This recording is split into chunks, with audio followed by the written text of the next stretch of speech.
everybody, it's G, and we are now live. Well, we'll be recorded, but we are in the third episode of the Sit Rep podcast. And tonight I have a special treat for everybody. I've got Tim, the mastermind behind SASM, or Special Artisan Service Miniatures, and he's jumped on board to help produce some of the podcasts and put his input into it. And he has some really nice miniatures and vehicles that he's producing. And we thought it would be an excellent opportunity to bring somebody from the industry into the podcast and help them help us get the word out to this wonderful hobby of ours. So welcome, Tim. Thank you, G. It's nice to be here. All right, so let's get started. So as you know, we're about a week and a half, 2 weeks out from Gen Con. So there's a lot of movement going on behind the scenes. But if you follow the news has been a little slow, but you haven't been slow. You've been producing quite a bit of new items from your ISIS to some vehicles. So why don't you give us a quick rundown of what you have coming up on the pipe? Well, as you said before, I have some ISIS miniatures that will be released. Probably they'll be ready to be shipped out by the end of August. These ISIS figures have Western-style weapons in them, and I thought they'd be a great addition to our gaming tables. I see a lot, there's a lot of different kinds of insurgents that we can do, and there's a lot of great insurgents that have already been done. Right. So what I'm definitely trying to do is look for something new. Look, what else can I add to the table and do something different? So that was that. Vehicles, wow. I just released a Bearcat, 28 millimeter Bearcat. It's actually 150 scale. That is an armored vehicle that's used for SWAT insertions and other things like that. I just came out with a luxury car called a Tagwire. Nice. And it's a beauty. And I came out with a special operations craft, river craft. And it itself is 150 scale. It comes with crew and it's chock full of weapons and stuff like that. So I've been busy. Yeah, definitely. Oh yeah, you definitely have been busy, and I have to say, the Rivercraft itself is pretty awesome, and we have examined that previously. And if you've any of you out there who have seen the movie Act of Valor, there's an amazing scene where you see two of them coming up to pick up the SEALs as the cartel is hot on their rears, and they just light up the enemy, and it's pretty impressive. I have to say, it has a few of my favorite weapons on it, one of those being the minigun. There's nothing better than seeing that live fire, especially at night when they're using tracers and you're going down range. We used to have a few of those on one of our sister units that had them on the Blackhawk. They would mount them in the door gunner position, the crew chiefs right behind the pilots. And then I don't think they had Mark 19s or what are the new ones? Mark 49s. But they had 50 cals and M249s on them, I believe. So it brings a lot of firepower into an area that normally you wouldn't be able to get that kind of firepower in. So for you to bring that to the tabletop, I think is pretty amazing. So it's definitely something that opens up another avenue when you want to game something. So now you're looking at, river deltas and jungle and, what have you around the world, which leads me to a topic that you suggested, and that's theater of operations. So why don't you tell everybody about your idea on that one? So I've been gaming since I was 5, and I really got into gaming serious when I was 15, and a hobby store moved within my house, and I'll be 45 in August. So I've been gaming for a while, and I don't know about you, G, but I'm constantly thinking about what I can do on my table. What can I present? What can I play? We play a lot of games here, and a lot of World War II, a lot of modern. We play all sorts of fantasy, medieval. But for me, what really gets me is the modern conflicts. So as part of a war gamer, as part of a miniature builder and painter, I love keeping up with current events. Sure. And I'm very fortunate to have several friends in the military that help keep me abreast of what's going on. And, I just look to see what's going on today. And that's a lot of people in the gaming community don't want to game modern for whatever reason. But we are gamers at heart. So it's not about politics. It's not about anything. It's about coming back to our roots as kids of playing with our toy soldiers, creating really cool battlefields, and just playing. So I'm thinking, what can I do today? What if I wanted to do, say, a town in Syria or something like that? What is out there that can save me a lot of time right off the bat, or buildings?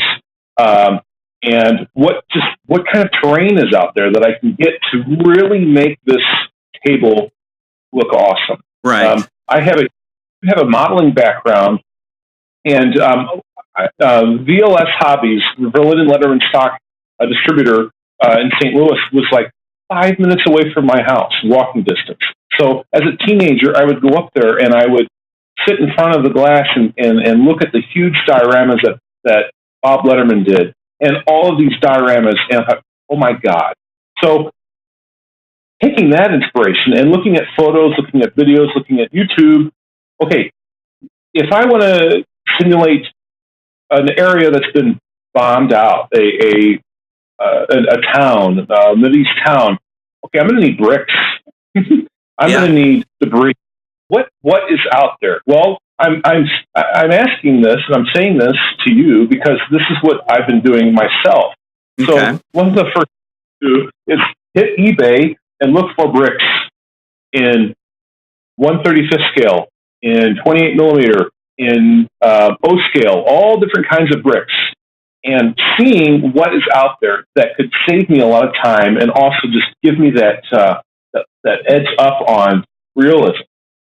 So I can tell you, I have amassed boxes of bricks from between being Pegasus Hobbies, they have great bricks, to some independent stores on eBay that have bricks, small and large, in our scale. That's perfect for putting down around buildings. If you look at some pictures in Syria, there's roads, city roads that, well, there are no roads. It's just debris. So how do I simulate that? So a lot of the things that's been going on in my mind is, okay, how do I fill these bricks in with other, dirt, dust, that sort of thing. So I start thinking around, like, okay, what's available? Is it plaster? Chunks of plaster, that sort of thing. So that is what inspires me. Just trying to come up with new ways of adding more realism and detail. And then I look, okay, to save me time, what buildings are out there? So I don't have to scratch build any building. As you can imagine, my time is, I don't sleep much, but I don't have much time. Right. So, other pre-made buildings. And I got to tell you, Sarissa has a lot of great buildings. Foreground has a lot of great buildings, especially their latest Stalingrad kit, that buildings that come out with that are they're destroyed buildings. They're halves, are quarters of buildings. Yeah. PT Combat has awesome buildings. So, what's there that I can then just put together real quick and start painting, start gluing, start, putting down. I highly recommend Sarissa. I personally have a ton of Sarissa buildings, and, so I think those are areas where you can look at for buildings. Yeah.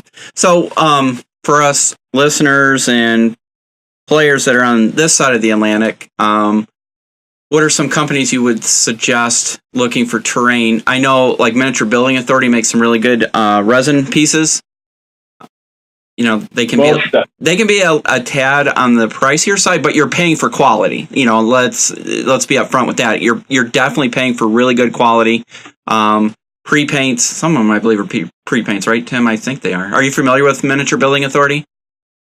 Oh, I am. I first became familiar with them years and years and years ago when they first opened up. I have a whole bunch of their buildings. And Kirk Stevens is the owner, and a hell of a nice guy. And he continues to produce really cool buildings and accessories. Yes. So that's the other thing that is needed on our tables. And also, for me, that's what I was looking at.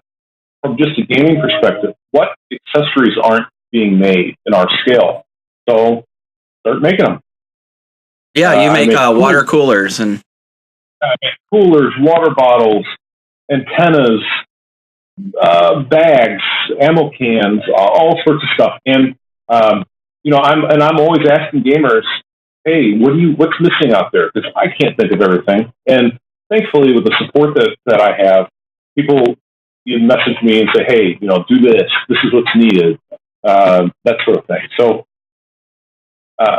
in the U.S., well, Gamecraft Miniatures, Alan Rockwell is an awesome guy. He makes 28 millimeter buildings. He's been making buildings, I think, since a long time. And I first got into his buildings when I was into 20 millimeter. Oh, okay. I was doing Fallujah taking pictures and doing vignettes for Ambush Alley Fallujah supplement. And I bought a ton of buildings from Gamecraft Miniatures. So he's a great guy. He makes great buildings. And so they're, those are off the top of my head. And of course, I make buildings. Yeah. And I am actually venturing into having my buildings made in MDF. So that will help not only save time for me for production, but also come with a better price for the U.S. gamers and gamers abroad. But so that the really good products will be available to us and to the gamers. That's the whole purpose of this. Of course. Really? Of course. Yeah, they're trying to make materials available from a wide variety. I can name another company, Impudent Mortal, here outside of the U.S. He's looking to do a line of quote-unquote modern buildings. He just sent me some samples for what he calls the American history, which are more like log cabins and stuff, which kind of leads me into your question, the topic on, what's Operation Theater. So not everything has to be centered around the Middle East or, the Far East. So, if you want to get out of the desert, another option would be, obviously, I do a little bit of Central America, because back when I was on active duty, Central America was one of our regions that we were responsible for. But we're using things like these cabins and mills and stuff like that. You could play a scenario where you have your teams going into the mountains to take out a domestic terrorism, a militia.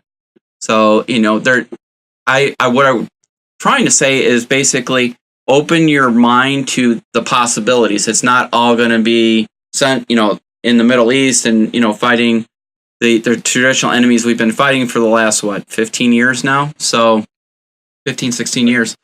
So it's to expand. And a nice thing about that is there's always all kinds of possibilities. So for all you listening out there, the best thing you can do is reach out to Tim, to Wallet, Impudent Mortal, all these companies, and say, hey, I'm really interested in this. Can you make it happen? Or give them ideas, because everybody's honestly looking for ideas. I mean, nobody has every good idea. So there's always inspiration from somewhere. So I think that's a good source. And I tell people, luckily, I'm very grateful. I have the means to produce these things. I may not be able to produce everything that because you get ideas all the time, and I welcome all the ideas, but sometimes they just aren't going to be popular enough to produce. Right. But then again, a lot of times that they are. And so, yeah, please come to us. That's what we're here for. We're here to support U.S. gamers. We're here to support worldwide gamers. So come to us. Yeah. It's also, when you talk about thinking about things, marketing is very interesting. Just because a building might be marketed as something doesn't mean that it has to be used for that. Right. For example, TTC Combat has a shop pack that's 3 buildings together. And I thought, okay, well, it looks like they're marketing it more from a Western or even European area. But I thought, hold on a second. No. I've seen plenty of these type of buildings, these stores, markets in Iraq. So all I got to do is glue this sign on, and all I got to do is put this poster of Saddam or some Islamic poster on there, and bam, I've got Hadassah. I've got the side of Hadassah. Or I've got a market going down. So that happens to me a lot. I somehow get caught up in the marketing, how a particular company is marketing an item, and I go, well, wait a minute, I need to think outside the box here and sit back and just open my mind, and that's awesome. And when you do that, you go, holy crap, I can do this. It's funny you mentioned. I have a lot of the older Miniature Building Authority buildings that were kind of like Spanish type. Uh-huh. That's perfect for Narcos games. Because if you watch the documentary, the Netflix show Narcos. Yeah, just watched the first season. It was really good. Yeah, you see Pablito's houses and stuff, and it's all that, of course, Spanish style. And also that's what inspired me to get Pablito figure made. So, definitely there's stuff out there now. And I'm sure there's more to come. For my challenge, and maybe you could help me, is getting buildings for Eastern Ukraine, because I have the Ukraine figures. Like, okay, what can I do here to get buildings in our scale that would model or look like they're in the Ukraine? And that's my challenge currently. And maybe I'm just blind and I'm not seeing it. Well, maybe there's somebody who's listening to the podcast that can, reach out to you and give you some pictures. Maybe, they're from that country or that area, or they've been there and they have pictures, and, you could start working with those and then go from there. So at least you'd have a template and reference material. Right. Yep. True. Yep. I would love it. Please help me. So one of the other ideas is, okay, so we've talked about the theater of operation and then some of the companies out there that make terrain. How do you make a table playable and look good, but not so in depth where, it takes you so much time to create the table, it takes away from playtime. Right. And also your fear of somebody accidentally knocking something down that you spent hours and hours building. Because it has, like you said, it has to still be playable. I personally, whenever I'm building something, I try to think of how am I going to store it? Yeah. And I don't like anything that's static. I personally am not a fan of making building tiles or wargame tiles, because you've got a tile that you've made, and you can only really use it for that particular game. And on top of that, you got to now find a way to store it. So I'm a big fan of mats, gaming mats, and pretty soon you guys will see a mat come out from Special Artisan Service Miniatures. Oh wow! So that's in the works as well. A couple of them are coming out. So I like the mats because I can lay them down, and I can put terrain either under it for undulations, or I can lay them on top, and then you have stuff for blending. So say I'm going to do a 4x4, and it's going to be a city block. Those buildings aren't going to necessarily be, they're going to be built, of course, but they're going to be built so that I can put them in any position I want, and I have filler that I can put around the bases, around the buildings, to make it look like there's rubble here, or there's debris here. I think that's really important. So the table still looks really good. It's playable, doesn't take long to set up, and it's interchangeable. You can have hours and hours of play on that particular mat or that particular table, because nothing is glued down. Yeah. You know what I mean? Buildings themselves and some of the debris that you put around the building. So that's what I love about the little accessories that are produced, like the beds, the couches, TVs, washing machines, refrigerators, all those little extra battlefield clutter. You could just scatter them around in certain areas, and you just keep changing up the table. I don't know if that actually answered your question, but that's how I try to look at my projects, because we all have limited space. And my wife, God bless her, she could tell you that I have 90% of a basement, and we live in a 4,000 square foot 2-story. So if you can imagine, the basement is pretty big. But and one of my things is I love building. So I have a lot of buildings. So I got to think, okay, how am I going to store these? Mm-hmm. How can I transport them? And how can I add them to the table so that nothing is permanent? Yeah, I think that's one of the biggest drawbacks to a lot of players getting really nice big setups is just storage space. A lot of people just don't have accessible storage space. So I think mats themselves was a godsend. I just wish I had thought of it first. Being in the scuba diving industry at one point, I was all around neoprene all day. And I'm like, oh, I could have done these. So then what I would like to see from a mat in the future would be a little bit of relief in the mat itself. So like if you had a roadway, there would be a little bit of elevation between the road and the surrounding ground. So it has a little bit of texture. The photorealistic printed texture on a lot of the mats these days is gorgeous and it's really nice. But I almost kind of wish you could have a little bit of actual physical texture to the mat. Right. That is the challenge with the mats. And that's why I create little bases that will have little debris on it, and I'll just put it on top. Yeah.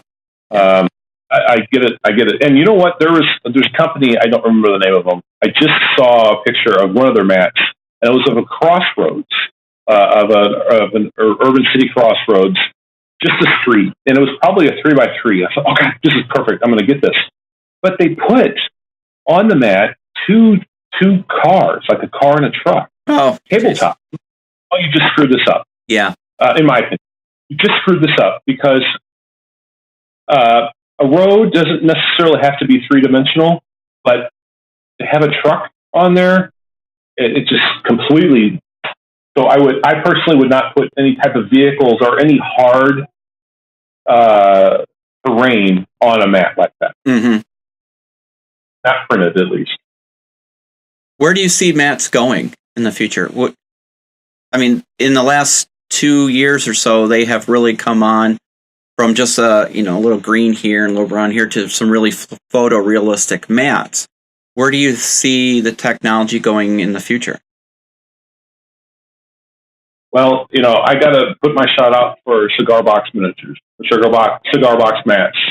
I have a very good relationship with them, and they're in the process of helping me out tremendously. So they, to me, changed the scene because I saw those mats, those neoprene mats.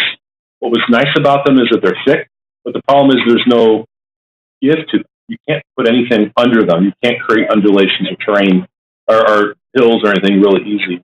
Right. With cigar box mats like that, you can't.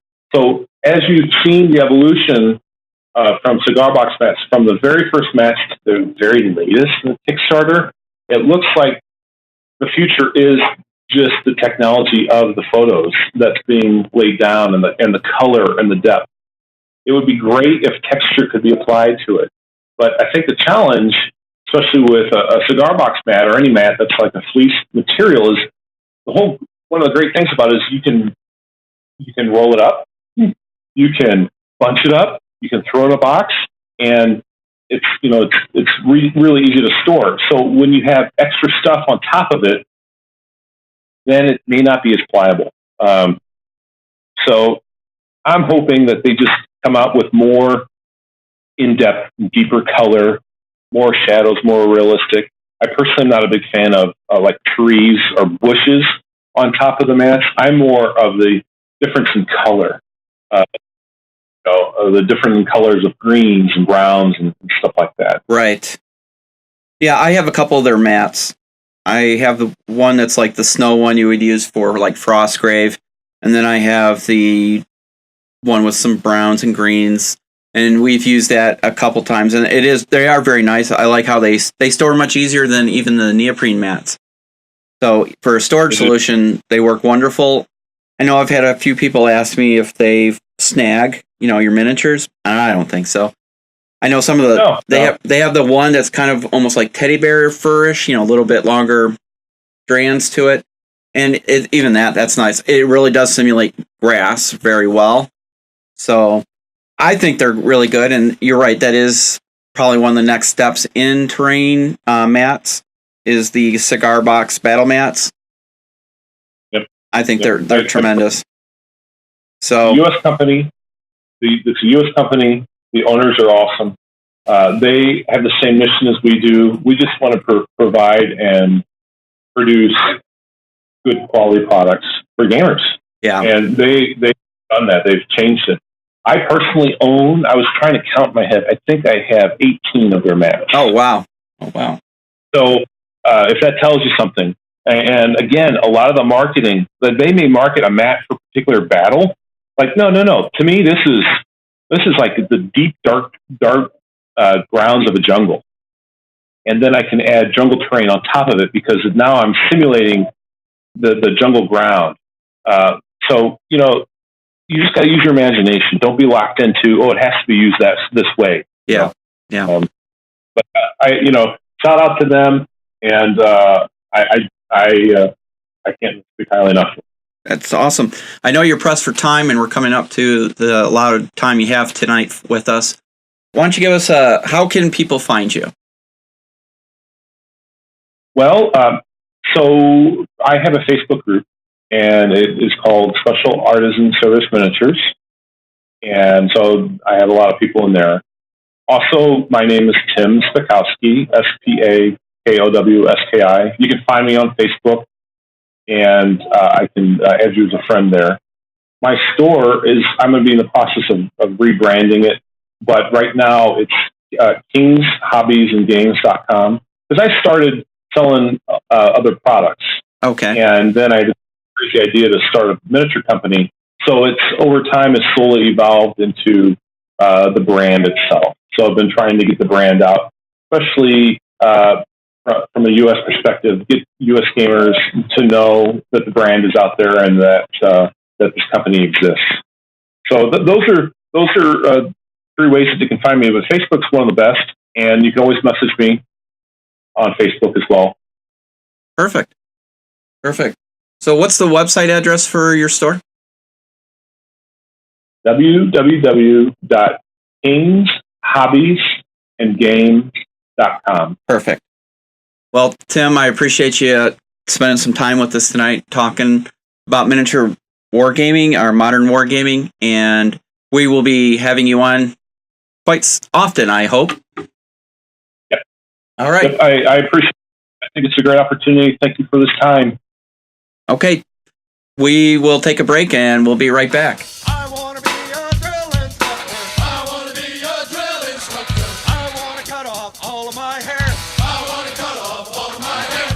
I want to be a drill instructor. I want to be a drill instructor. Hey, everybody. We are back with the second part of episode 3. I'm now with Chris, our Canadian friend from north of the good old US of A, and he is going to talk about a new venture that he's gotten into.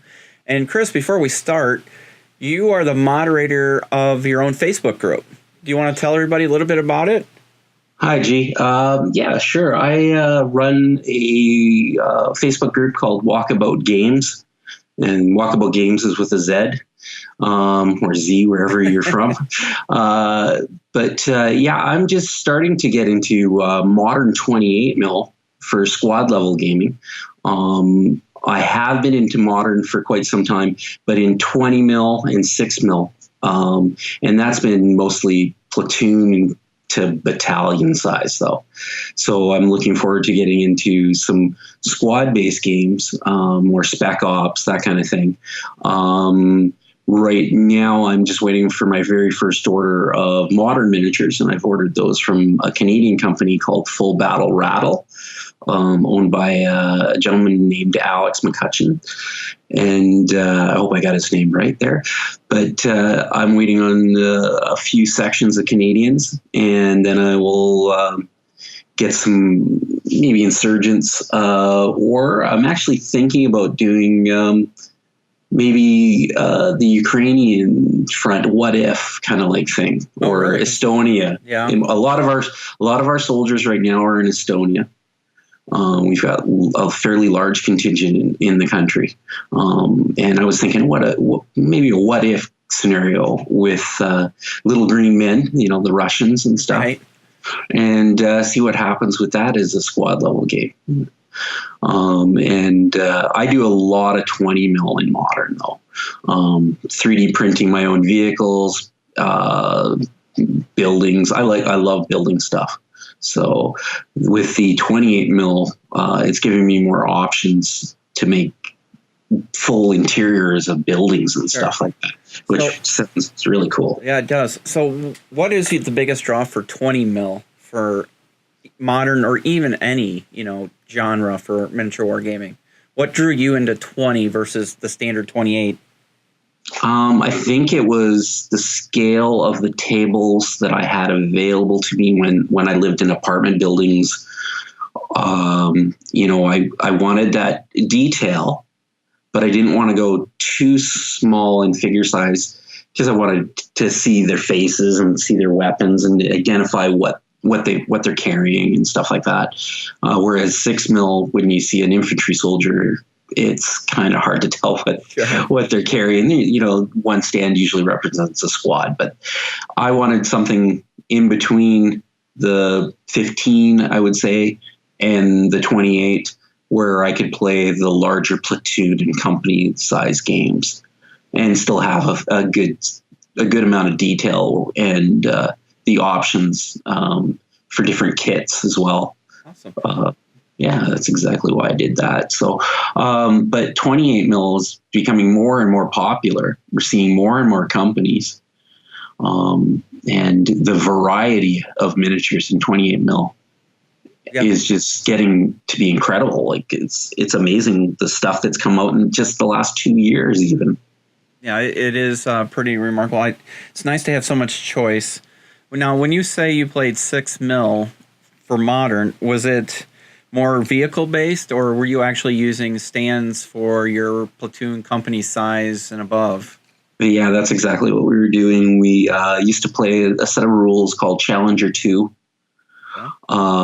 It's a fairly old set of rules. I don't even know if it's in print anymore.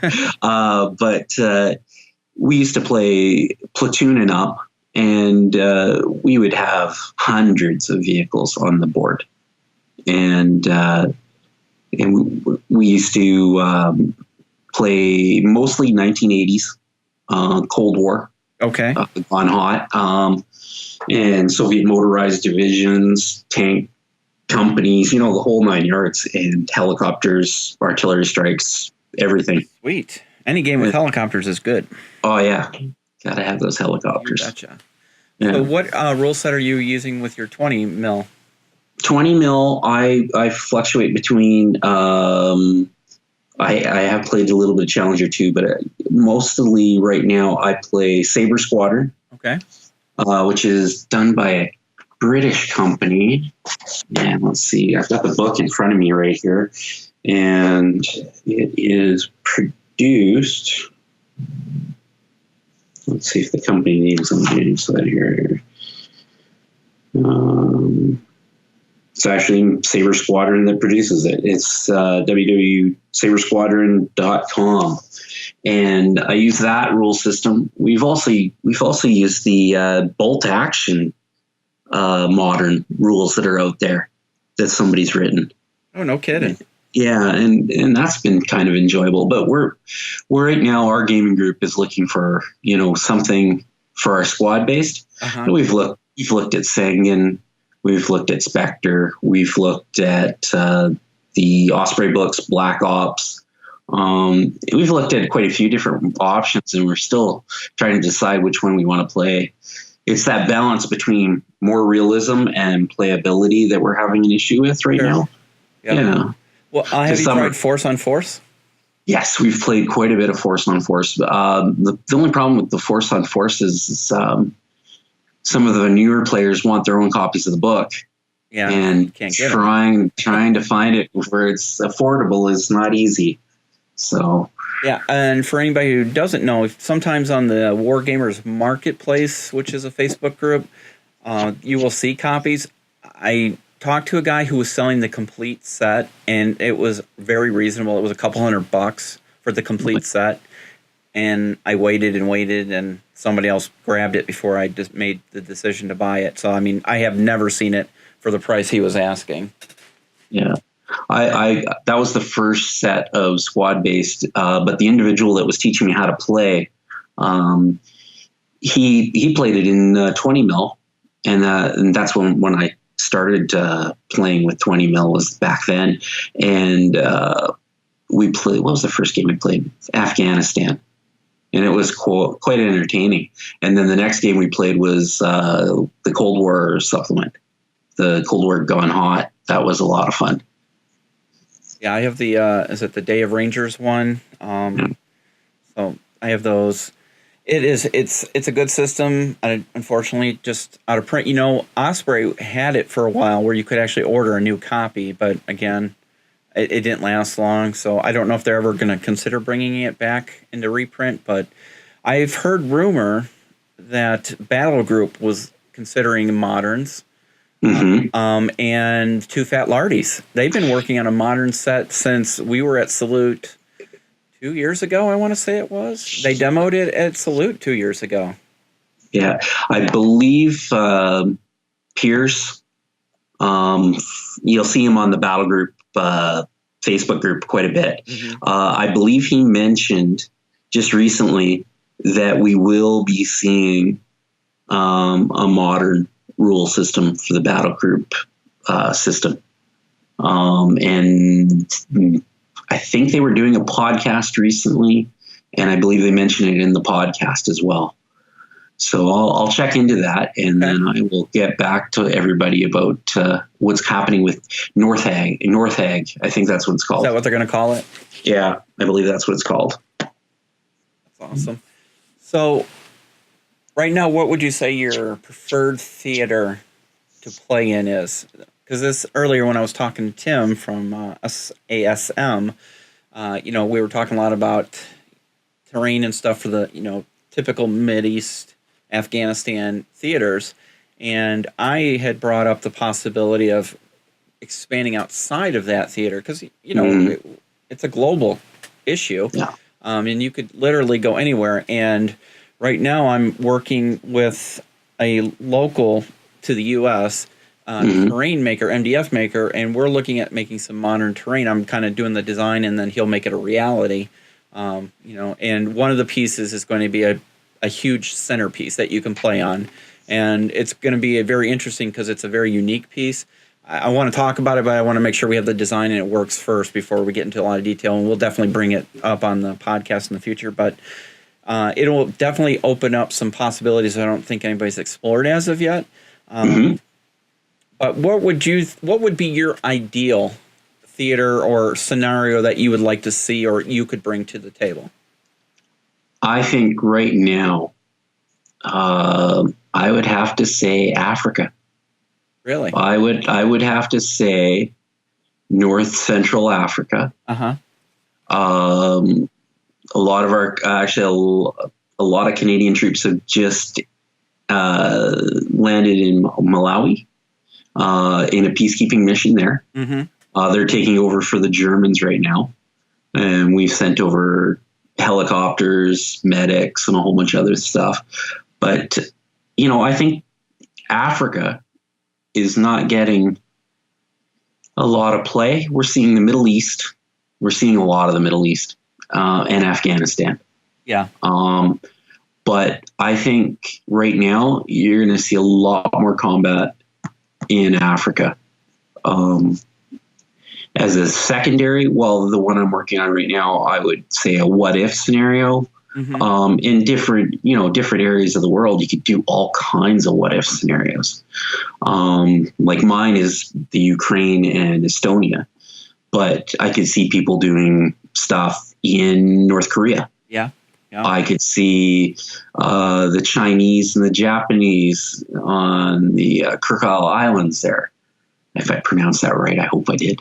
But things like that. Even the Philippines. Yeah. They have a lot going on there that you don't see in the news very often. No, not And typically, unless there's some no. big gun battle. Exactly. But there's lots of things that go on in all over the world. Yeah. And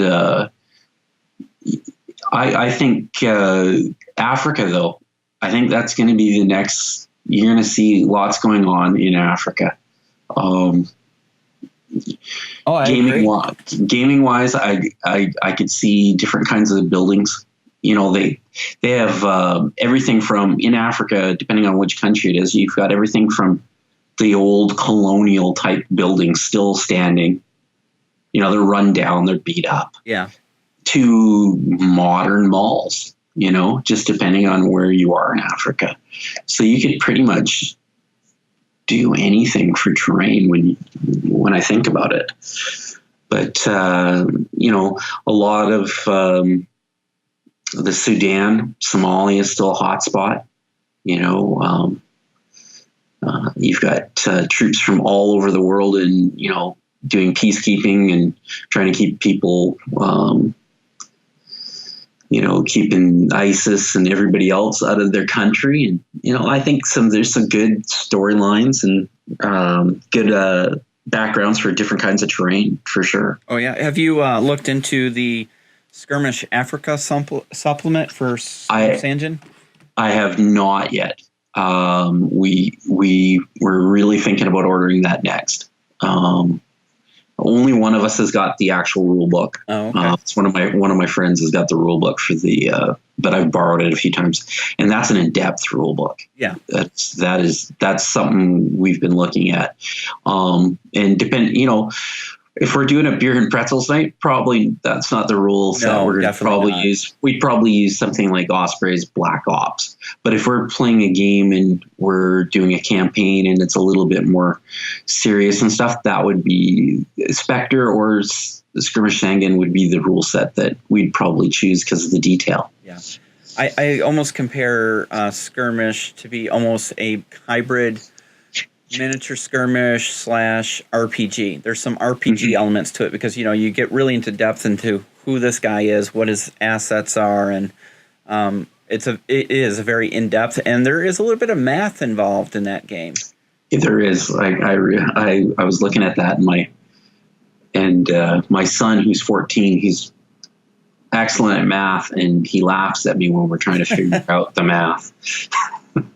But I do like the detail. I've been following them for years, and I have that supplement. I have I can never pronounce it. The Malalini Rangers. Their version of, you know, Mogadishu, and then they have a new one that came out. I don't know if it's come out yet. They sent me a preview PDF of it, and it's the Deniable Operators. That is out. Actually. It is out. Okay. Yeah. So I have not had a chance to play it yet, but I've, you know, read through it, and I can't remember if I did a review on it or I have one coming out, but, you know, on the other channel I work for. So look for that. And then at some point, you and I will talk about that, and we'll give it a good old review here. So that leads me to another question for those who are listening. Do you guys want in-depth reviews from us? Is that something you would be interested in? Because really we're trying to, you know, feel our way. This is only episode 3, and we're trying to get our feet underneath us and find out where the meat and potatoes of this podcast is, you know, because we want to bring you good quality material each week. And, you know, we need to kind of know what direction to go in. So if anybody out there has suggestions, please put it on the Facebook page, or you can put it in the show notes. So that's where we're at with that. So what have you been playing most recently, Chris? For Modern, we played a 20 mil game, my son and I, about a week ago, and we played Insurgents, Syrian, and we played. I played the Syrian Army. Oh, okay. And my son was playing. What do they call themselves? The Free Syrian Army, and it was an interesting game. It was. We played it with the Black Ops rule set from Osprey Games, and it was just a fun little game. We played for about 2 hours. It was a lot of fun. I ended up losing, but it was. I had some bad luck, so my T-72 tank kind of took a tow missile. Oh, So yeah, I really don't know much about that rule set. My understanding it was more on the lighter side. it is. It's Okay. very light, and my son likes that. If we've only got a little bit of time to play a game, we'll play something light like that. Okay. If we've got like a 4 or 5 hours, we'll play something like Saber Squadron or Skirmish Sangan or something like that. It's just when we've only got a couple hours, we'll throw down and throw some buildings out on the game table and see what comes. So it was a lot of fun. Yeah. So when I was talking earlier, one of the scenarios or theaters that I like doing or currently in the process of creating is Central America. Because I have a group of the Jungle SAS from Spectre, and they're really nice. My only issue is I've painted them so well as far as true to military standards that they put them on the table. You can't see them because they really blend in. I have to get past that, and make them tabletop high contrast. It's still a military thing, and you just they can't stand out. They got to blend in, but they're really good. And I'm trying to create a scenario where it's in Belize. And, the SAS train there for their jungle school a lot of times. And they find out that the drug cartels have set up a lab and they are funneling funds to terrorist groups. So the SAS, are going, not in my backyard, and they're going to, strike on this camp. So that's kind of where I'm at right now. I like that idea. Because everybody's doing Middle East, and I'm like, all right, let's get away from there. And Central America was, when I was on active duty, was one of our areas of responsibility. So that's what I'm familiar with. And another scenario we came up with is domestic terrorism. I know here in the United States, we have a law that's called Posse Comitatus, which says the military can't operate within the borders of the country, except in, emergency situations. National emergencies. Exactly. So, but that doesn't mean the CIA or HRT from the FBI or somebody like that, under the books can't operate. So what I have suggested is deep in the mountains, the Rockies or Tetons or wherever, you have a militia that's training and preparing for some kind of big domestic terrorism attack. So, why not send in intel and then have teams go in and, try and capture intel or take out the bad guys or capture the leader, however you want. So I think what the point being is you can go outside of the Middle East. Yes. Even though that's where pretty much everybody is there, and then Eastern Europe, on the Russian old former Soviet Union countries, but there's so much more out there. Yeah, there's just so many places and so many ideas. Like, I like the. I know there's a couple companies that are doing drug cartel miniatures, and maybe some action along the border. Your southern border. That's another option. And there's just so many options.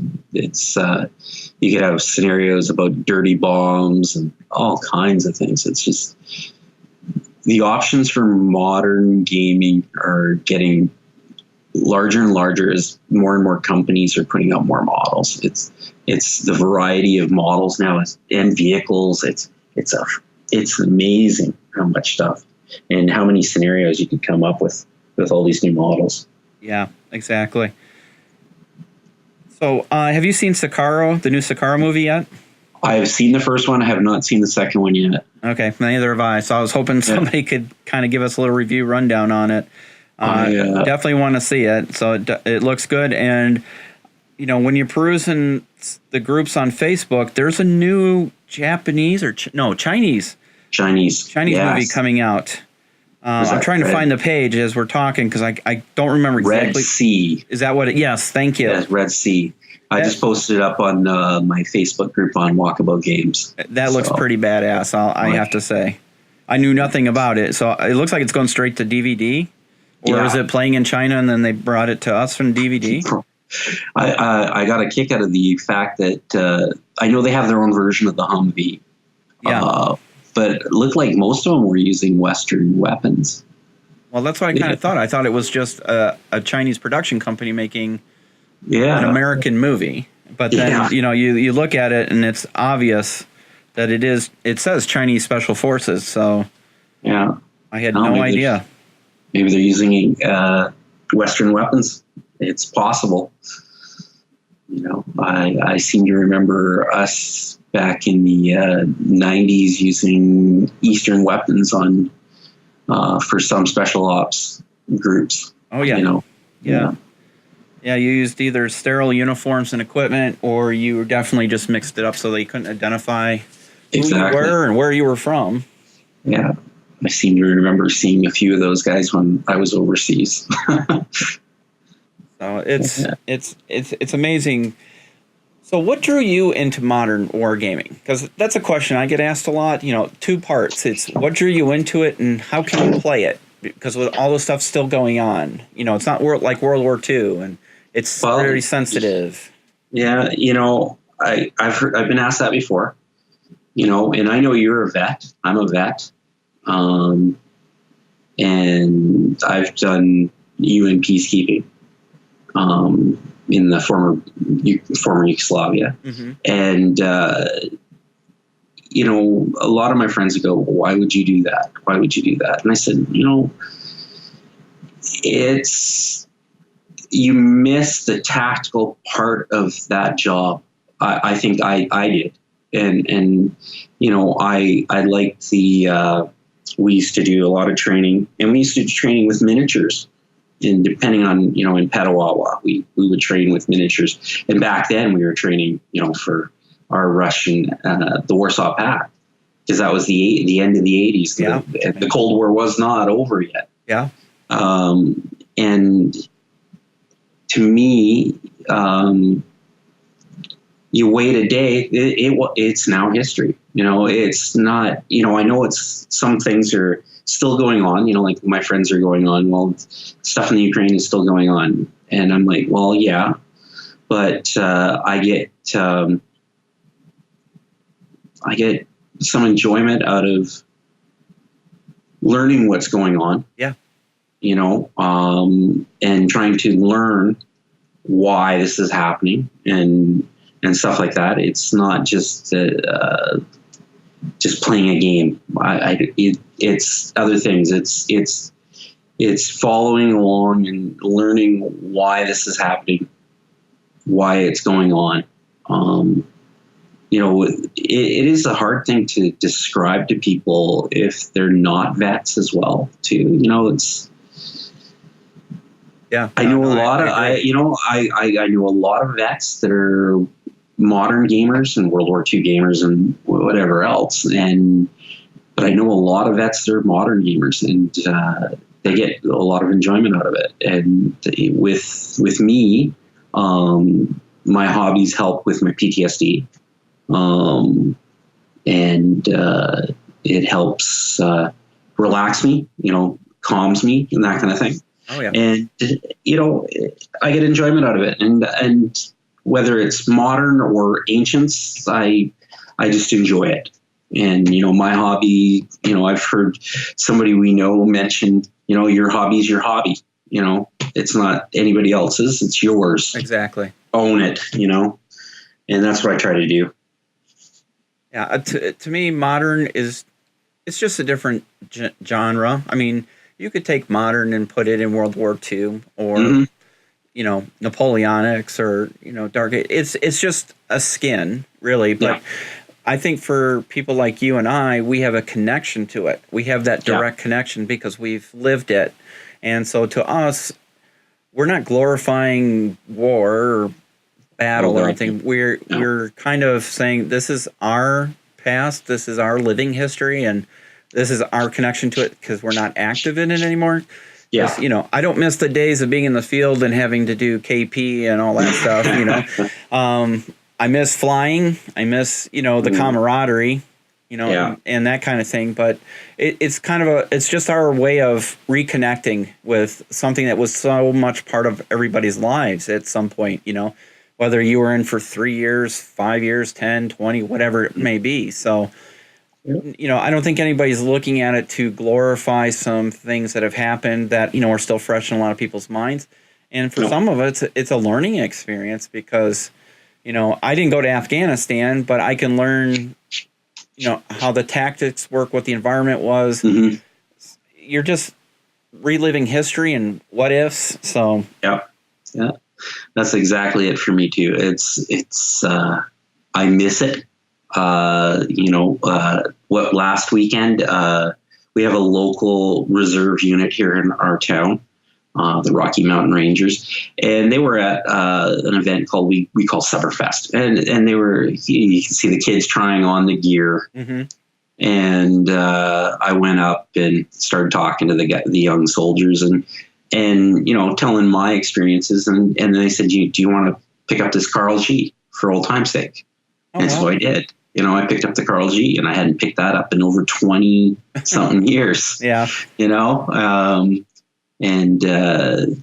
FN Mini, that's what I packed around. And then to see the 50, and it brought back memories, some bad, but mostly good, Yeah. And you see those young soldiers, and at least one of them had been to Afghanistan. And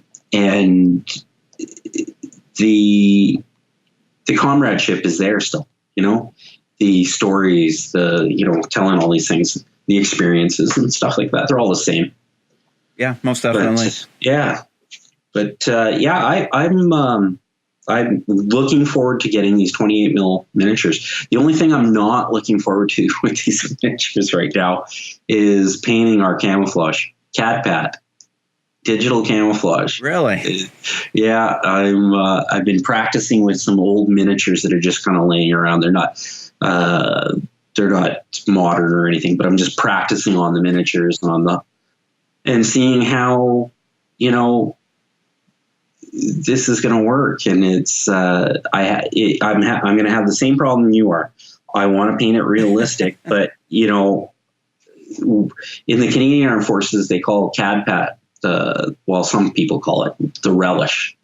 The relish? Because depending on when it was made, some of the newer stuff's got a little bit more brown in it, but the old stuff, you had that it was almost neon green. And, I'm looking forward to the miniatures, not looking forward to the CAD, but I'm going to do my best and see what I can come up with.